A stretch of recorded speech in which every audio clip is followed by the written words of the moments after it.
നടി അനശ്വര രാജൻ പ്രമോഷന് സഹകരിക്കുന്നില്ല എന്ന ആരോപണവുമായി സംവിധായകൻ ദീപു കരുണാകരൻ ദിവസങ്ങൾക്ക് മുമ്പ് രംഗത്തെത്തിയിരുന്നു. ഇന്ദ്രജിത്തും അനശ്വരയും കേന്ദ്ര കഥാപാത്രങ്ങളാകുന്ന മിസ്റ്റർ ആൻഡ് മിസ്സിസ് ബാച്ചിലർ എന്ന സിനിമയുടെ പ്രമോഷനും അനശ്വര സഹകരിക്കുന്നില്ല എന്നായിരുന്നു ദീപുവിന്റെ പരാതി.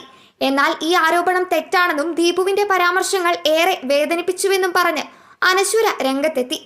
താരസംഘടനയായ അമ്മയ്ക്ക് അനശ്വര പരാതി നൽകുകയും ചെയ്തു.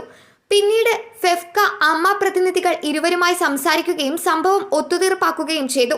ഇപ്പോഴിതാ വിഷയത്തിൽ പ്രതികരണവുമായി രംഗത്തെത്തിയിരിക്കുകയാണ് സിനിമയുടെ നിർമ്മാതാവ് പ്രകാശ് ഹൈലൈൻ. അനശ്വരയുമായി നിലവിൽ പ്രശ്നങ്ങളൊന്നുമില്ലെന്നും ദീപു കരുണാകരന്റെ ഇടപെടൽ അനവസരത്തിലുള്ളതായി പോയി എന്നും പ്രകാശ് തുറന്നടിച്ചു. സിനിമ റിലീസിന് വേണ്ടി തയ്യാറെടുത്തുകൊണ്ടിരിക്കുകയാണ്. റിലീസിനോട് അനുബന്ധിച്ചാണ് പ്രമോഷൻസ് ഒക്കെ തീരുമാനിക്കുന്നത് എന്നും അദ്ദേഹം ചൂണ്ടിക്കാട്ടി. പ്രമോഷന് വേണ്ടി നേരത്തെ ഒരു ഡേറ്റ് നിശ്ചയിച്ചിരുന്നതാണ്. തന്റെ അനുഭവത്തിൽ അനശ്വര രാജന്റെ ഭാഗത്ത് നിന്ന് ഒരു നിസ്സഹകരണവും ഉണ്ടായിട്ടില്ല. ടീസർ, ഫസ്റ്റ് ലുക്ക് പോസ്റ്ററൊക്കെ സോഷ്യൽ മീഡിയ പാർട്ട്ണർ അനൗൺസ് ചെയ്യുന്ന സമയത്താണ് അനശ്വര ഷെയർ ചെയ്തില്ല എന്നൊരു കമന്റ് കേൾക്കുന്നത്. ആ സമയത്ത് അവരുടെ ഇൻസ്റ്റയിൽ എന്തോ സാങ്കേതിക തകരാർ ഉണ്ടായിരുന്നു. അനശ്വര തന്നെയാണ് ഇക്കാര്യം തന്നോട് പറഞ്ഞത്. അതല്ലാതെ വലിയ പ്രശ്നങ്ങളൊന്നും അവരുടെ ഭാഗത്തു നിന്നും ഉണ്ടായിട്ടില്ല. ദീപുവിൻ്റേത് വ്യക്തിപരമായ അഭിപ്രായം മാത്രമാണ്. സംവിധായകൻ എന്ന നിലയ്ക്ക് ദീപുവിന് അത് പറയാം. മമ്മൂക്കിയെ വെച്ചൊക്കെ സിനിമ ചെയ്ത സീനിയർ സംവിധായകനാണ് ദീപു. എങ്കിലും ഇത്തരത്തിലൊരു അഭിമുഖം വന്നത് അനവസരമായി പോയി.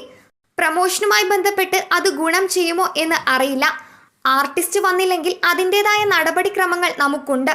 അതെല്ലാം കഴിഞ്ഞാണ് അഭിപ്രായ പ്രകടനങ്ങളിലേക്ക് പോകുന്നത്. അനശ്വരയ്ക്ക് വേണ്ടി ഹയാത്തിലായിരുന്നു ആദ്യം റൂം ബുക്ക് ചെയ്തിരുന്നത്. എങ്കിലും എക്സ്പെൻസീവ് ആയിട്ടുള്ള റൂം വേണ്ടെന്ന് പറഞ്ഞത് അവർ തന്നെയാണ്. സാധാരണ ആരും ചെയ്യാത്ത കാര്യമാണത്. ആ കാര്യത്തിൽ വരെ സഹകരിച്ച ആളാണ് അനശ്വര. പ്രതിഫലത്തിന്റെ കാര്യത്തിലും വളരെ കംഫർട്ടബിൾ ആയിട്ടാണ് നടി ഡീൽ ചെയ്തത്. ദീപുവിന് എന്താണ് സംഭവിച്ചതെന്ന് അറിയില്ല. അനശ്വരയുടെ കരിയറിനെയും ഇത് ബാധിക്കും. നാളെ അവരുമായി പടം കമ്മിറ്റ് ചെയ്യുന്നവർക്കും ഒരു ആശയക്കുഴപ്പമുണ്ടാകും.